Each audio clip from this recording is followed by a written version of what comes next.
চলো লিটারি টার্মসের আরো কিছু বিষয় আমি আলোচনা করতে চাইবো। এলিজাবেথিয়ান ড্রামা এবং গ্রিক ড্রামা দুটোই বিখ্যাত। প্রাচীন যুগে ছিল ক্লাসিক্যাল এজে ছিল গ্রিক ড্রামা, যেখানে আমরা সফোক্লিসের মতো নাট্যকারকে পেয়েছি যিনি ইডিপাস লিখেছেন। আমরা যদি এলিজাবেথিয়ান যুগে আসি, রানী এলিজাবেথের যুগে আসি, সেখানে আমরা উইলিয়াম শেক্সপিয়ারকে পাচ্ছি, মার্লোকে পাচ্ছি, রাইট, ক্রিস্টোফার মার্লো, মহান সব নাট্যকারদের পাচ্ছি। তাহলে এলিজাবেথিয়ান ড্রামা আর তার বহু আগে ক্লাসিক্যাল ড্রামা, রাইট, আর সামনের তো মডার্ন ড্রামা। তাহলে তিনটে স্তর পরিষ্কার বুঝতে পারবি। একটা হচ্ছে ক্লাসিক্যাল যুগে গোল্ডেন এজে সফোক্লিস ইডিপাস লিখছেন, ঠিক আছে। তারপরে এলিজাবেথিয়ানরা মানে হচ্ছে আমাদের William Shakespeare, Marlowe, Christopher Marlowe, এখানে নাটক ভালো তৈরি হচ্ছে। আর মডার্ন যুগে আমরা যদি চলে আসি, তাহলে আমরা জিবি শকে পাই, George Bernard Shaw, Arms and the Man লিখছেন, এরকম যে মডার্ন ড্রামা যেগুলো রয়েছে সেগুলো লিখছেন। তো মডার্নটাকে তুই বাদ দেওয়া আপাতত, দুটোর কথা আমি বলছি, ক্লাসিক্যাল এবং গ্রিক, এই দুটো ড্রামার মধ্যে কিছু একটা বড় সড়ো পার্থক্য আছে। কি পার্থক্য? ঠিক করে বল। উত্তর ঠিক আছে তোর, তুই বলছিস ফেট, ভাগ্য। তো এটা কি, কিরকম ভাবে ব্যাখ্যা করবি? মানে মডার্ন যুগে, মডার্ন নয়, এলিজাবেথিয়ান, মডার্নটাকে বাদেই দিয়েছি আমি। মানে আগে যে যুগে ক্লাসিক্যাল বা গ্রিক যুগে প্রত্যেকটা নাটকের মধ্যে ভাগ্যই মেন ক্যারেক্টার, ভাগ্যই রোল প্লে করতো লিডিং ক্যারেক্টারের, ভাগ্যই সবকিছু ডিসাইড করে দিত, মানে ফেট ওরিয়েন্টেড ছিল নাটকগুলো। কিন্তু এলিজাবেথিয়ান যুগে ফেট ওরিয়েন্টেড নয়। এলিজাবেথিয়ান যুগে কি নির্ভর, ক্যারেক্টারটা যদি ভুল করবে সেইটা আসল, এবং সে তার জন্য সাফার করবে, ভাগ্যের জন্য সে সাফার করবে না। কিন্তু গ্রিক যুগে, ক্লাসিক্যাল যুগে যে নাটকগুলো হয়েছে, ভাগ্যের জন্য সাফারিং হবে। কিন্তু এখানে এই এলিজাবেথিয়ান যুগে ভাগ্যের জন্য সাফারিং হবে না, ক্যারেক্টারটা নিজের দোষে সাফার করবে। এটা হলো প্রধান পার্থক্য। ক্লিয়ার না ক্লিয়ার নয়? প্রশ্ন আসতে পারে কিন্তু এগুলো পরীক্ষায়, ঠিক আছে। ট্র্যাজিক এবং প্যাথেটিকের মধ্যে পার্থক্য কি? এনিবডি? ট্র্যাজিক এবং প্যাথেটিক বলো। ট্র্যাজিক মহান চরিত্রের সাথে হয়, প্যাথেটিক যে কারোর সাথে হতে পারে।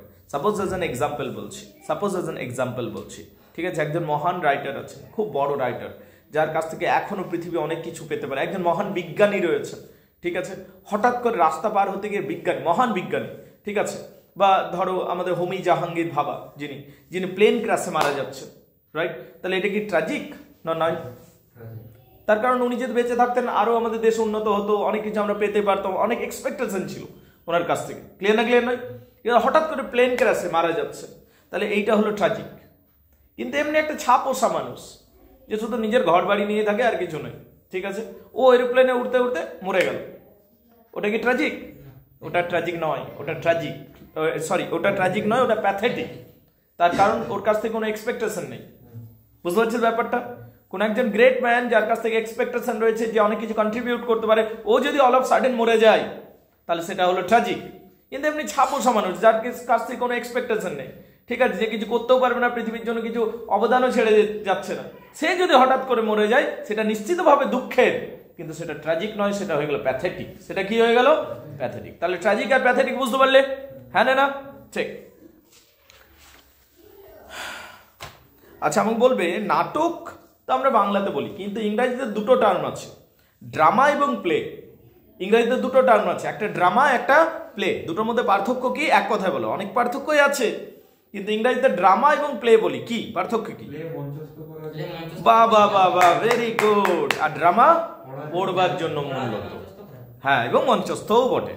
তাহলে প্লে হচ্ছে মূলত মঞ্চস্থর জন্য, প্লে হচ্ছে মূলত অ্যাক্টিং করে মঞ্চস্থ করার জন্য, আর ড্রামা হচ্ছে রিডিং এর জন্য মেনলি, তবে মঞ্চস্থ করা যায়, তবে এগুলোও মঞ্চস্থ করা যায়, এগুলোও রিড করা যায়। এখন বর্তমান যুগে সবই হিজিবিজি হয়ে গেছে। ক্লিয়ার না ক্লিয়ার নয়? তবে মূল যেটা, ড্রামা হচ্ছে পড়বার জন্য, প্লে হচ্ছে মঞ্চস্থ করার জন্য, তাই না? আমরা উইলিয়াম শেক্সপিয়ার, ওগুলো কি? ওগুলো তো প্লে, আমরা মঞ্চস্থ করছি না, রিড করছি, পড়ছি, কিন্তু আসলে তো ওটা মঞ্চস্থের জন্য তৈরি হয়েছে। হ্যাঁ না? তো বর্তমান যুগে সবাই হিজিবিজি করে দিয়েছে বলতে পারিস। ক্লিয়ার না ক্লিয়ার নয়? আচ্ছা, ড্রামার ক্যাটাগরিটাকে, নাটকের ক্যাটাগরিটাকে দুভাগে ভাগ করা হয়েছে প্রধানত। কি কি? Tragedy, comedy. নাটক বা প্লে বা ড্রামা, এটাকে দুভাগে ভাগ করা হয়েছে। কি কি? Tragedy, comedy. বিয়োগান্ত নাটক, মিলনান্ত নাটক। তাহলে নাটককে দুই ভাগে ভাগ করা যায়, মিলনান্ত নাটক এবং বিয়োগান্ত নাটক। ক্লিয়ার? মিলনান্ত নাটক, বিয়োগান্ত নাটক। আচ্ছা, মিলনান্ত নাটকের একটা সলিড পয়েন্ট বল। মিলনান্ত নাটকে, কমেডির, আরে শেষে মিলন হবে আর হাসি ঠাট্টা থাকবে, হ্যাপি এন্ডিং হবে। হ্যাপি হ্যাপি লাইফ, বুঝতে পারলি? আর যদি ট্র্যাজেডি হয় তাহলে কি হবে? শেষে দুঃখ হবে, মেন ক্যারেক্টার সাফার করবে, হ্যাঁ না, আর সিরিয়াস টোন থাকবে। এগুলো হলো ট্র্যাজেডি। ক্লিয়ার না ক্লিয়ার নয়? আচ্ছা, কমেডির অনেকগুলো সাব ক্যাটাগরি রয়েছে, ট্র্যাজেডির অনেকগুলো সাব ক্যাটাগরি রয়েছে, মানে এদের অনেকগুলো জেনরা রয়েছে, ঠিক আছে? তো কমেডি এবং ট্র্যাজেডির যে সব যদি আমরা যাই টাইপে যাই অনেক কিছু পেয়ে যাবো, যেমন মেলো ড্রামা পাবো, ফার্স পাবো, ট্র্যাজি কমেডি পাবো, তোমার পোয়েট্রিক ড্রামা পাবো, প্রবলেম প্লে পাবো, ডার্ক কমেডি পাবো, ক্রনিক্যাল পাবো, মিস্ট্রি প্লে পাবো, মোরাকেল পাবো, ইন্টারলিউড পাবো, একদম আর বলতে পারছি না। অলরাইট, ঠিক। ড্রামাটিক আইডিয়াস পাবো, রিভেঞ্জ প্লে পাবো, কমেডি অফ হিউমার পাবো, কমেডি অফ ম্যানার্স পাবো, সেন্টিমেন্টাল কমেডি পাবো, anti sentimental comedy, restoration play পাবো, এরকম করে অনেক কিছু প্লে রয়েছে। ক্লিয়ার না ক্লিয়ার নয়? Right, fine. এখন তাহলে কমেডি মানে কি বললাম? মিলনান্ত নাটক, শেষে মিলন থাকবে, হাসি ঠাট্টা থাকবে। ট্র্যাজেডি মানে কি বললাম? বিয়োগান্ত নাটক, মানে দুঃখ থাকবে, সাফারিং থাকবে। রিভেঞ্জ ট্র্যাজেডি কাকে বলে আমাকে বলো এবার। মূল জিনিস যদি তুমি মনে রেখে দিয়েছো তাহলে তোমার কোনো অসুবিধা হবে না। তুমি টু দ্য পয়েন্ট হিট করে দিতে হবে, বুঝতে পারলে? ঠিকঠাক জায়গায়, বুঝতে পারলে? যেটা চাইছে সেই উত্তরটা তোমাকে দিতে হবে এক্স্যাক্টলি।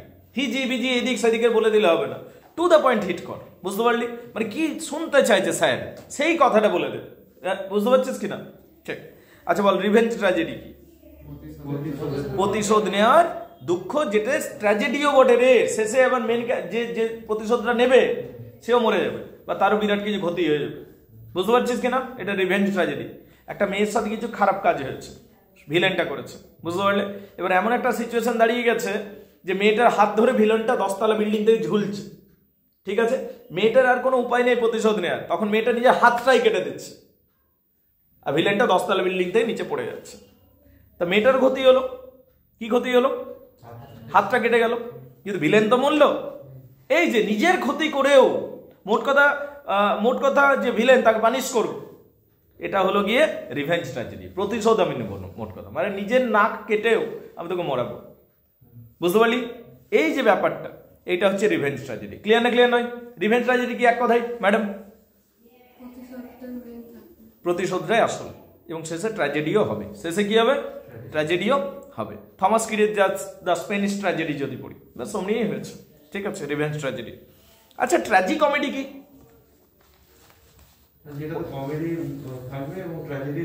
কমেডিও থাকবে, ট্র্যাজেডিও থাকবে। ট্র্যাজি কমেডি শেষ পর্যন্ত কিন্তু কি হবে? শেষে কিন্তু মিলনেই হবে বা সুখ হবে শেষে, কিন্তু মাঝে এমন কান্নাকাটি হবে। কবির খান নাকি? কবির সিং, আচ্ছা আচ্ছা, কবির খান বলে দিলাম, কবির সিং নাকি? মাঝে বিরাট কান্নাকাটি নাকি? সে তোর ব্রোকেন হার্ট হয়ে যাচ্ছে, ঠিক আছে? গার্লফ্রেন্ড না থাকলেও তোর মনে হবে দুবার ব্রেকআপ হয়ে গেছে, ঠিক আছে? অমনি নাকি? আর শেষে মিলন ঘটে যাচ্ছে। তো এইটা হলো tragi comedy, tragedy comedy. Tragi comedy madam মানে কি? ট্র্যাজি কমেডি বলেন বলেন, ট্র্যাজি কমেডি মানে কি?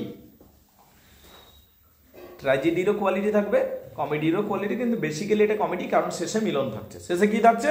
মিলন, কিন্তু মাঝে বিরাটই দুঃখ থাকবে, ঠিক আছে? আচ্ছা, মেলোড্রামা কি?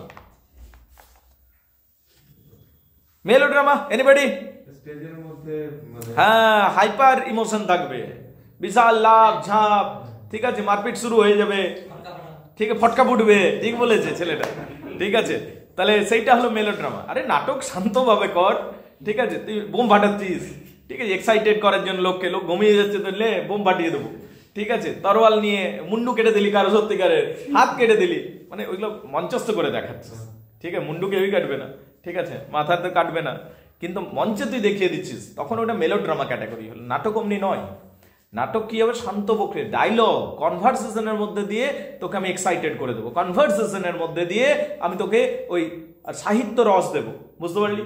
তো লাভ ঝাপ করবে দরকার হবে না, কিন্তু মেলোড্রামাতে লাভ ঝাপ ফটকা ফুটানো সব চলবে, বুঝতে পারলি কিনা? যুদ্ধ করে দেখাবি মেলোড্রামা, ঘোড়া উঠিয়ে দিবি, ঘোড়া তলোয়ার নিয়ে, that is melodrama, that becomes hyper, অনেক বেশি হাইপার হবে। এটা হলো মেলোড্রামা, বলো, বুঝতে পারলে কিনা? ঠিক। আচ্ছা, পোয়েটিক ড্রামা কি ম্যাডাম? কবিতার মধ্যে দিয়ে নাটক। রবীন্দ্রনাথ ঠাকুর অমনি একটা লিখেছিলেন পোয়েটিক ড্রামা, বুঝতে পারলে? বাংলাতে অফকোর্স, ঠিক আছে, কিন্তু ইংরেজিতেও আছে বোধহয়, রবীন্দ্রনাথ ঠাকুরের ট্রান্সলেটেড হয়েছে। হ্যাঁ, তো পোয়েটিক ড্রামা যেটা কবিতার ছলে ছলে পুরো নাটক, কেমন বোরিং লাগবে ভাবতো? 2 ঘন্টা ধরে পুরো কবিতাই চলবে, ঠিক আছে? ভালো নাটক আছে অফকোর্স, সবই বোরিং নয়। বোধহয় চিত্রাঙ্গদাটা অমনিই বটে বোধহয়, ঠিক আছে। তো পোয়েটিক ড্রামা কি? কবিতার ছলে পুরো নাটকটা কবিতার ছলে নেমে যাবে, এটা হলো পোয়েটিক ড্রামা। আচ্ছা রোমান্টিক কমেডি কি বলো এবার? যেটাতে কি থাকবে? সুরেশ শুনতে পেলাম না, আসুন চলে আসুন। ঠিক আছে, যেটাতে কি থাকবে? প্রেম থাকবে। রোমান্টিক ড্রামাতে কি থাকবে রে? মুখ্য বিষয়টা হলো প্রেম, ভালোবাসা, বুঝতে পারলি? Theme of love, romance. যেমন উদাহরণস্বরূপ উইলিয়াম শেক্সপিয়ারের অ্যাজ ইউ লাইক ইট, এটা কি? এটা রোমান্টিক। ক্লিয়ার না? ক্লিয়ার নয়? ক্লিয়ার, ঠিক। আচ্ছা স্যাটাইরিক কমেডি কি? স্যাটাইরিক মানে হচ্ছে ব্যঙ্গ করা। স্যাটায়ার থেকে স্যাটাইরিক এসছে। স্যাটায়ার মানে ব্যঙ্গ করা, মানুষের কোনো দুর্বলতাকে ব্যঙ্গ করা হবে, বুঝতে পারলি কিনা? এবং এই জাতীয় নাটক মিলনান্ত নাটক হয় সাধারণত, শেষে মানে মিলন আসবে, এটা হচ্ছে স্যাটাইরিক কমেডি। আরে নামটা দেখে তুই অনুমান করে নিতে পারিস, স্যাটায়ার মানে ব্যঙ্গ করা, মানে ব্যঙ্গ করাটাই মুখ্য বিষয় হচ্ছে। ক্লিয়ার না? ক্লিয়ার নয়? আচ্ছা কমেডি অফ ম্যানার্স কি? বলতেই হবে কমেডি অফ ম্যানার্স। কিছুদিন আগে বললাম আমি, কমেডি অফ ম্যানার্স কি বলো? শহর কেন্দ্রিক হবে। কমেডি অফ ম্যানার্সকে মূলত উঁচু শ্রেণীর মানুষরা এটাকে প্রমোট করতো, রাজা রানীরা প্রমোট করতো। সে মাঝে নাটক বন্ধ হয়ে গেছিল, তারপরে যে নাটকগুলো এলো তখনকার যুগের, এটা রেস্টোরেশন যুগের কমেডি অফ ম্যানার্স। তো কমেডি অফ ম্যানার্স উঁচু সমাজের জন্য লেখা হয়েছিল। ক্লিয়ার না? ক্লিয়ার নয়? রাজা রানীদের জন্য, অ্যারিস্টোক্রেট সোসাইটির জন্য লেখা হয়েছে। সেই যুগের ফ্যাশন, ম্যানার্স কিরকম সব কিছু তুলে ধরা হতো। এবং কমেডি যেহেতু, তো শেষে মিলন থাকবে। ক্লিয়ার না? ক্লিয়ার নয়? আচ্ছা সেন্টিমেন্টাল কমেডি কি ম্যাডাম, তুমি বলো? কেন বলবো স্যার, বলবো না?